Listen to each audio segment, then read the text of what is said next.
All right, the topic of reminiscing. You have been talking to me about reminiscing. I would love to know what you mean by it and why should I even be interested in it. Okay, so it's very simple. Reminiscence is just going back over things, objects, events, memories from the past and kind of lingering over them for a minute. Isn't that what Irish people do in a bar? I mean, don't we just sit at a bar and talk to strangers and reminisce? Everyone does that in a bar, I think, but this is more. But what's the rainbow lead to? What's the pot of gold at the end of it? I mean, it's storytelling. We Irishmen are great at storytelling, but what's in it for me? This is more like, I think, it's consoling in a way. Okay. It kind of brings you back to yourself and you go, oh yeah. Getting in touch with yourself through memories. A little bit grounding, this kind of thing, you know? All right, so let's go. Okay, all right. Well, you're willing and able. Okay.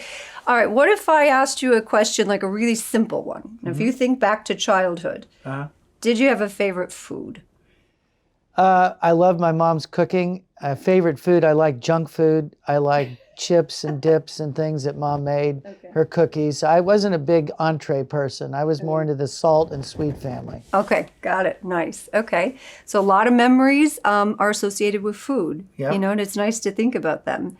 Are any of those foods still your favorites? All of them. Okay. Yeah, I really haven't changed my app. I still eat like a kid. It's not good.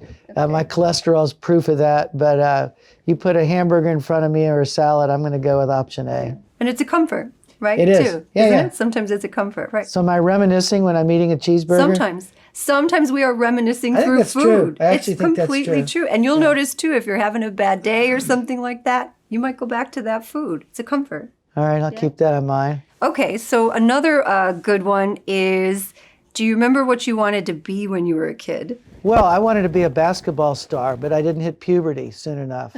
So I was a good basketball player till I was in 8th grade and everybody had the change and I didn't. And so I didn't make the high school team. That was a disappointment, but I love basketball. So then I wanted to be a basketball coach. So my life was, a lot of that was centered around basketball because I loved it. I was good at it. And then I was a manager for Florida State's basketball team. So I was traveling with the team. So yeah, basketball was always my big dream. So there's a kind of a tethering though, isn't there? So there's a love of basketball, but then it takes you places through the rest of your journey in a kind of a way. Yeah, and it still does. Then my kids, I had 4 sons. In fact, all of them replay basketball too. Wow. So we bonded through basketball and we were shooting around. Yeah, so yeah, that was a common thread. Yeah, beautiful. Okay, so there's another one that's kind of interesting. Sometimes it's around people, you know? And I think one people like is, did you have a favorite teacher in school? I had favorite teachers at every level.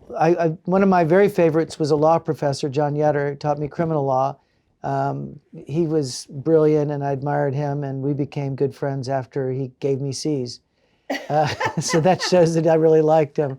But growing up, we had a bunch of nuns, at Assumption Grade School. And in high school, I had some role models that were there. So yeah, I didn't bond that much with teachers because I was never that serious a student at any point in my life. Okay. So I didn't really have that one that turned on a light for me. I had Sometimes it's ones we don't like too. They can leave an impact, Yeah, well, what I didn't want to be, right? Yeah. So I had some abject lessons along the way too, but yeah, no, teachers were great. I never thought of being one really.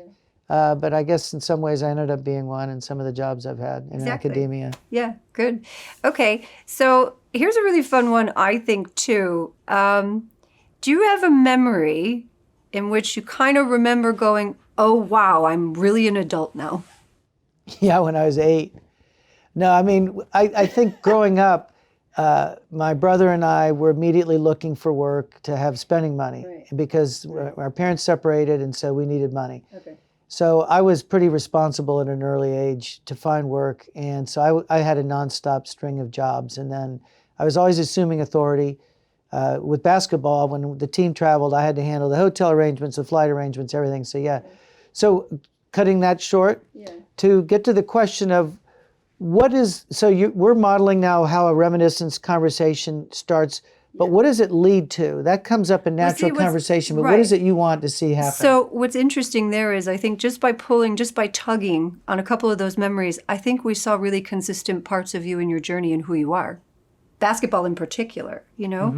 And what it helps people do is it helps them kind of integrate the past, present, and the future, I see. right? And so we're like, yeah, this is me. So some of these memories, they kind of go, oh yeah, that's actually me, you know? Okay. And it feels kind of good. Like, how did it feel? Like, how does it feel to talk about your favorite food as a kid or to talk about basketball? Well, I want one of my mom's oatmeal cookies right now.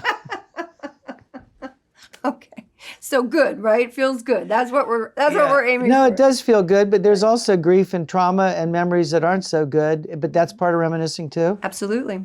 And we're making sense of them. And I think in some of the stuff you were talking about there, like, you know, feeling like an adult when you're younger and things like that. Okay, so that's hard, but some really wonderful things have come from that too, right?